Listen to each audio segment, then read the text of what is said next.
You're welcome back to my channel. Camille Olive Sylvia. It's a girl Camille Olive. Of course, it feels great to have you all back on my channel today.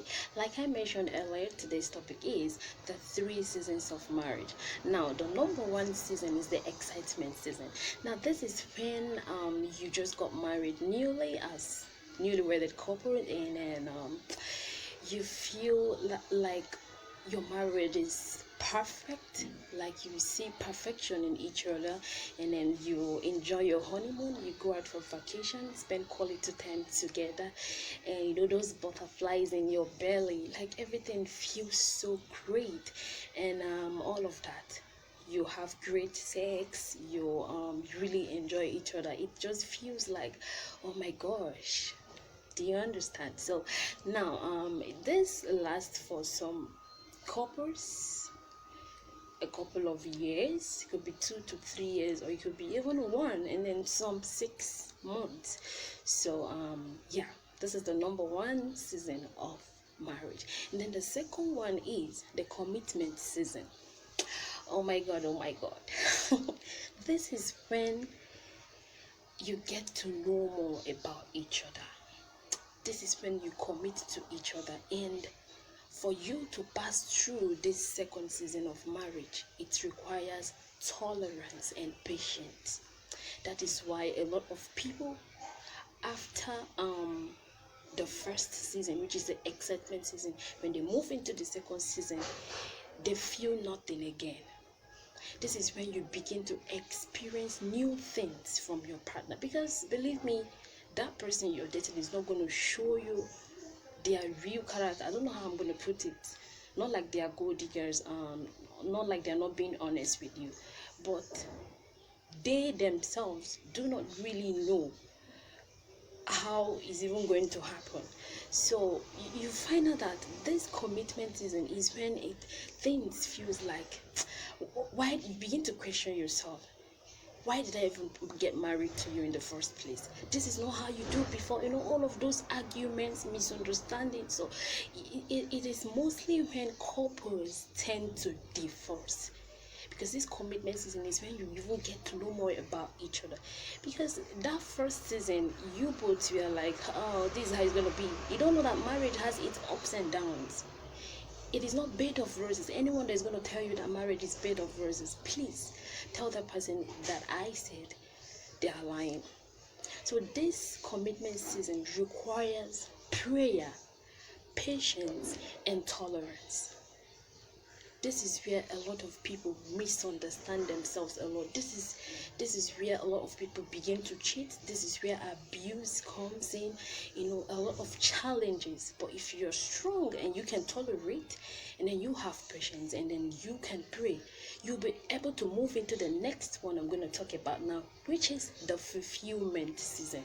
This is when you have really known much thing about each other. You can adapt to any situation. You can adapt to your partner's new behavior. You can adapt to everything, and it's going to help it's going to help strengthen your love and bond for each other. You know, there is this deeper love that begins to come out. You know, it just feels like you see their flaws as nothing. You see their weakness as nothing. You know, there's so much affection there. So this is the fulfillment stage. This is when you begin to fulfill destiny. This is when you begin to fulfill your purpose as married couple. That is why I keep advising you all to marry someone that you both are compatible with your purpose on earth, because it's going to help you. Marry someone who works under the government of God, and then marry someone approved by God. When you marry this person, believe me, you're going to scale through, and you're going to have a long-lasting marriage. But when you marry someone out of God's will, when issues like this comes, believe me, he's not going to come through for you, because you went against his will. I'm not saying God is going to choose a partner for you. He is going to be there to direct you. He loves you. He don't want you to choose the wrong person, but once you go against his will, it's left for you. Because as far as that union was not approved by him, it's none of his business. Now, when you marry someone not approved by God, that is when the devil is going to be there. When you marry someone who is not God fearing, when you marry someone who does not work according to the principles of the manufacturer of marriage, that is God, devil is easy. He's going to find it very easy to drive into your marriage and begin to manipulate you. But when you marry a kingdom-minded person, when you're in a kingdom marriage, imagine getting married to somebody that talks to God about you on how to treat you right. Now, when issues like this comes, when challenges like this come, this person is going to talk to God. Please, God, you gave me this person. Now we're facing a lot of challenges. It feels like everything is going to be shattered. Please, what do you want me to do? How do I get to treat my partner right? How do we get to build our marriage so that it can glorify your holy name? So this is when you both begin to fulfill your purpose as married couples. This is when you begin to fulfill destiny together. And it's going to last for a very long time. So these are the 3 seasons of marriage. Some of you are still in your excitement season. Some are in their commitment season, and it's about to shut up. But I don't wish you that. But I want you to learn. If you have tolerance, if you have patience, and you are God-fearing, believe me, you're going to scrape through. Anybody that tell you that marriage is bed of roses, believe me, nobody is perfect.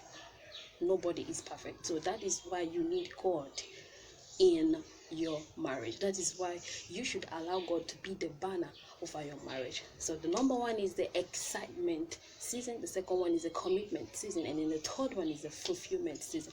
So I wish you all very well, and then I pray that you will be able to scale through these 3 seasons, and all to the glory of God.